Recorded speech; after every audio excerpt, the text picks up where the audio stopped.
రాష్ట్రంలో ప్రధానంగా ఏదైతే ప్రజా కూటమి ఉందో, ఆ ప్రజా కూటమికి సంబంధించి కాపులను దూరం చేసే ప్రయత్నం జరుగుతుందంటూ పెద్ద ఎత్తున ప్రచారం వైసీపీ చేస్తుంది. ప్రజా కూటమికి కాపుల మద్దతు లేదు. కాపులందరూ కూడా వైసీపీతో అండగా ఉండాలని చెప్తున్నారు. అయితే తెలుగుదేశం పార్టీ మాత్రం ఈ పరిస్థితిని పూర్తిగా ఖండిస్తుంది. కాపులందరూ కూడా ఎవరు వారు మనోభావాలు తగ్గట్టుగా ఉంటారు. అంతేగాని ఒక పార్టీకి, ఒక వ్యక్తులకి కాపులు ఎక్కడా కూడా సంయుత స్థానం ఇచ్చి ఎవరిని కూడా మద్దతుగా నిలబడి కాపులు ఎవరిని తీసుకెళ్ళట్లేదు. రాజకీయాల్లో ప్రతి సామాజిక వర్గానికి ప్రాధాన్యత ఉందని చెప్తున్నారు. అయితే తెలుగుదేశం పార్టీ సంబంధించిన కాపు నాయకులు మనతో పాటు ఉన్నారు. ఆయన అడిగి మరింత సమాచారం ఇస్తున్నాం. సార్ చెప్పండి, దీనికి సంబంధించి ఏదైతే ముద్రగడ పద్మనాభం, హరిరామ్ జోగం వంటి వారు తెలుగుదేశం పార్టీలో కాపులకు ప్రాధాన్యత లేదంటున్నారు. దీనికి సంబంధించి మీరు తెలుగుదేశం పార్టీ నాయకులు ఏం చెప్పచ్చు? అది 100% అవాస్తవం అండి. ఎవరు నైజం ఏంటన్నది మొన్నటి వరకు కూడా మేము జనసేన పార్టీకి, పవన్ కళ్యాణ్కి మేము సపోర్ట్గా ఉన్నామని చెప్పేసి వైసీపీకి ఫార్వర్డ్గా ఉండి వాళ్ళు హరిరామ్ జోగయ్య గారు కానీ, ముద్రగడ పద్మనాభం గారు కానీ తెలుగుదేశం, జనసేన, బీజేపీ కూటమిని కలవకుండా చేయడానికి ఎన్నో ఎత్తులేశారు. అవన్నీ చిత్తయిపోయి అది 100% కాపులందరూ కూడా మెజారిటీగా ఇప్పుడు పవన్ కళ్యాణ్ కలయికతోటి తెలుగుదేశం పార్టీకి కానీ, జనసేన, బీజేపీ కూటమికి 100% సపోర్ట్గానే ఉన్నారు. ఇక్కడ తెలుగుదేశంలో కూడా కాపులకి ఎంతో ప్రాధాన్యత ఇచ్చారు.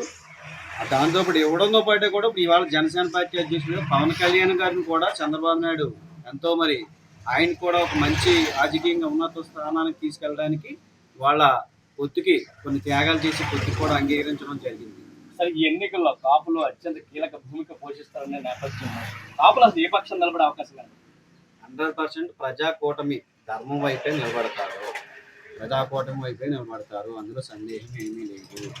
ఒక్క ముద్రగడ్డ పద్మనాభం, హరిరామ జోగయ్య గారు లాంటి వాళ్ళు వెళ్ళిపోయినంత మాత్రాన కాపు ఓటింగ్ అంతా యాంటీ అవుతాం అనుకోవడం 100% కరెక్ట్ కాదు.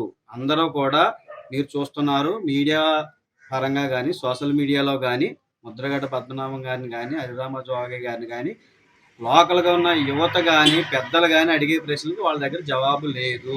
జవాబు ఉంటే చెప్పమానండి, ఇప్పటికైనా చెప్పమానండి. కాపులకి తెలుగుదేశం పార్టీ చేసిన ద్రోహం ఏంటి?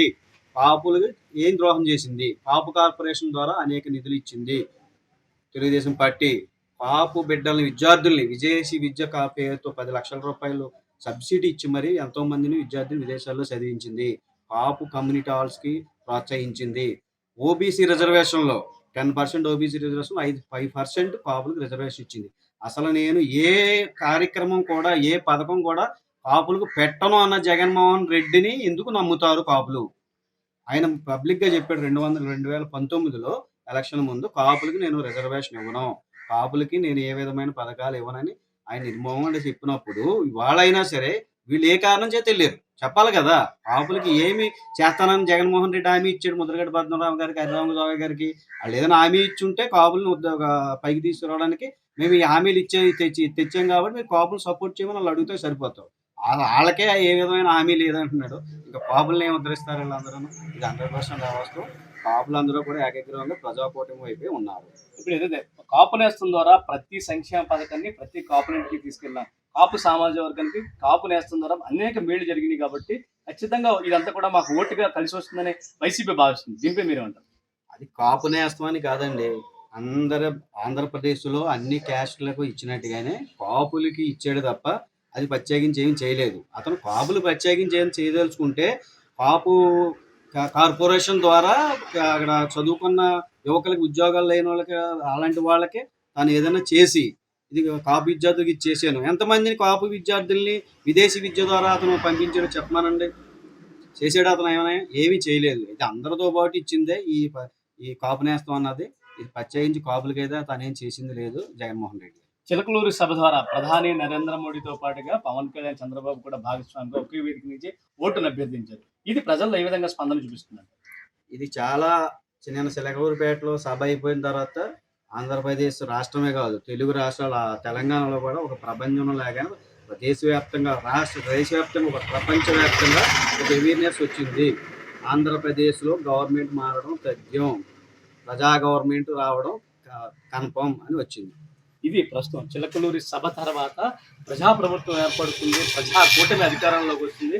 ఖచ్చితంగా 2014 ఫలితాల కంటే కూడా మెరుగైన ఫలితాలను 2024లో చూస్తారు. అదేవిధంగా చంద్రబాబు నాయకత్వంలో ప్రభుత్వం ఏర్పడుతుంది. కాపులకి అత్యధిక ప్రాధాన్యతనిచ్చి సంక్షేమ పథకాల్లో వారిని భాగస్వాములు చేసి కాపులందరూ కూడా న్యాయం జరిగే విధంగా ముందుకు తీసుకునేందుకు ప్రయత్నం జరుగుతుంది. ఇప్పటివరకు మేకవన్య పులుల్లా ఉన్నటువంటి హరిరామజోగి, ముద్రగడ పద్మనాభం వంటి నాయకులు వైసీపీ ముసుగు కప్పుకుని ఇప్పుడు అందరూ నేరుగా బయటకు వచ్చారు కాబట్టి కాపులకు మరింత అవకాశం వచ్చింది. మరింత ఎక్కువగా పనిచేసి ఈ ప్రభుత్వాన్ని ఏర్పాటు చేసేందుకు ప్రతి ఒక్కరు కూడా ముందుకు వస్తున్నారు ఇక్కడ తెలుగుదేశం పార్టీ నాయకులు చెప్తున్నారు. సమస్య లేని ఇల్లు ఉండదు, పరిష్కారం లేని సమస్య ఉండదు. బంధాలు గొప్పవి, బాధలు చిన్నవి. మీ సమస్యని మేము పరిష్కరిస్తాం. రండి, మాట్లాడుకుందాం.